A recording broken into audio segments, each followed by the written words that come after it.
Սիրելի հայրենակիցներ, այսօր ուզում եմ ազգային ժողովի ամբիոնից բարձրաձայնել իմ ընկեր 6-րդ գումարման ազգային ժողովի падգամավոր Սուրեն Մանուկյանի դատական գործի աբսուրդ լինելու մասին,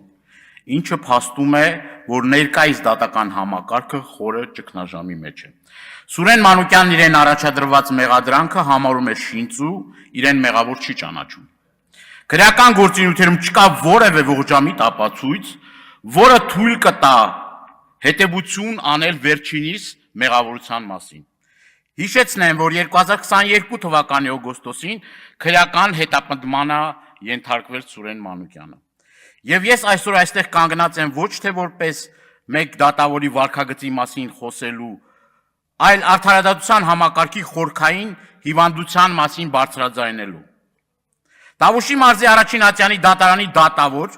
Սասուն Մխիթարյանը իր վարույթում գտնվող քրեական գործով 2026 թվականի օգոստոսի 1-ին հաղորդում է ներկայացրել այժմ նախկին падգամավոր Սուրեն Մանուկյանի եւ մյուսների գործով մեղադրյալներից մեկի դեմ եւ ստացել է տուժողի կարգավիճակ։ Այո, հարգելի գործընկերներ, նույն մարդը միաժամանակ եղել է դատավոր եւ տուժող։ Սա իրավական պետության աբսուրդն է, ակնհայտ շահերի բախում, ավտոմատ բացարկի հիմք, բայց ինչ է տեղի ունեցել իրականում, դատավորը ինքնաբացարկ չի ներկայացրել, չի տեղեկացրել կողմերին, թաքցրել է իրական տուժողի կարգավիճակը։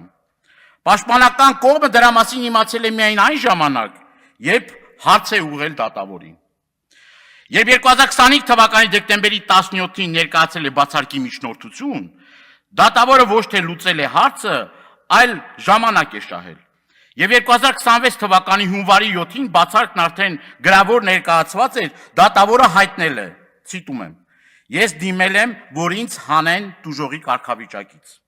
Այսինքն դատավորը փոխել է փաստական իրավիճակը, որպեսզի կարողանա մերժել բացարկը։ Սա ինչ է, եթե ոչ մանիպուլյացիա, իշխանության չարաշահում, անձնական հաշվեհարդարի փորձ։ Ավելին, դատավորը սկզբում լիովին համաձայնվել է տուժողի կարգավիճակին, հարցաքննվել որպես տուժող, միայն այն պահին է հիշել անաչառությունը, երբ իրեն բացարկ են ներկայացրել։ Հարգելի գործընկերներ, անաչառությունը չի վերականգնվում հետին թվով, վստահությունը դատարանի նկատմամբ չի վերականգնվում հնարքներով։ Երբ դատավորն իրեն պահում է որպես կողմ, նա այլևս չի կարող լինել դատավոր։ Այս գործով կայացված ցանկացած որոշում հասարակության համար ընկալելի չի կարող լինել, թե որպես արդարադատություն, թե որպես հետագա գործի ընթացք։ Սա արդեն ոչ մեկ դատավորի, այլ համակարգային խնդիր է, եթե այսօր չխոսենք այս մասին, վաղը որևէ քաղաքացի չի հավատա, որ դատարանում իրական գործում է արդարությունը։ Եվ վերջում մեկ նախադասություն, ես պահանջում եմ, որ այս դեպքը ստանա հստակ քաղաքական եւ իրավական գնահատական, որովհետեւ առանց անաչառ դատական համակարգի չի կարող լինել արդար պետություն։